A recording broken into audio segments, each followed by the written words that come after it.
জয়পুরহাটে মাসব্যাপী দেশ গড়তে জুলাই পদযাত্রা কর্মসূচির ধারাবাহিকতায় বিচার, সংস্কার ও নতুন সংবিধানের দাবিতে পথসভার আয়োজন করেছে জাতীয় নাগরিক পার্টি। শনিবার বিকেলে শহরের আবুল কাশেম ময়দান জয়পুরহাটে এক পথসভার আয়োজন করা হয়। পথসভায় জাতীয় নাগরিক পার্টির আহ্বায়ক নাহিদ ইসলাম বলেন, আগামী ৩ আগস্ট বাংলাদেশের মানুষের মুক্তির জন্য ইশতেহার ঘোষণা করবে তার দল। তিনি আরও বলেন, তারা নতুন করে আর কাউকে স্বৈরাচার হতে দেবে না, থাকবে না বৈষম্য, ফেসিবাদ। আমরা ভাতের অধিকার চাই, শিক্ষার অধিকার চাই ও সুচিকিৎসার অধিকার চাই। আমরা অন্য কোনো দেশের দালালি করব না। এ সময় আরও বক্তব্য রাখেন উত্তরাঞ্চলের মুখ্য সংগঠক সার্জিস আলম এবং দক্ষিণাঞ্চলের মুখ্য সংগঠক হাসনাত আবদুল্লাহ।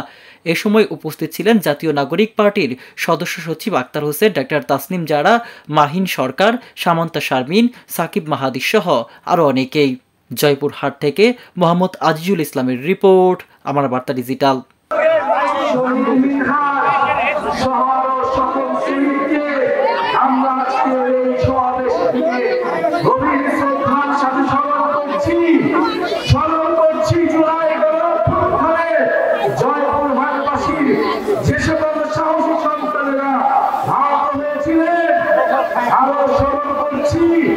আমাদের নারীরা, আমাদের নারী সমাজ যারা এই জুলাই গণঅভ্যুত্থানে অংশগ্রহণ করেছিল, আমাদের শ্রমিকেরা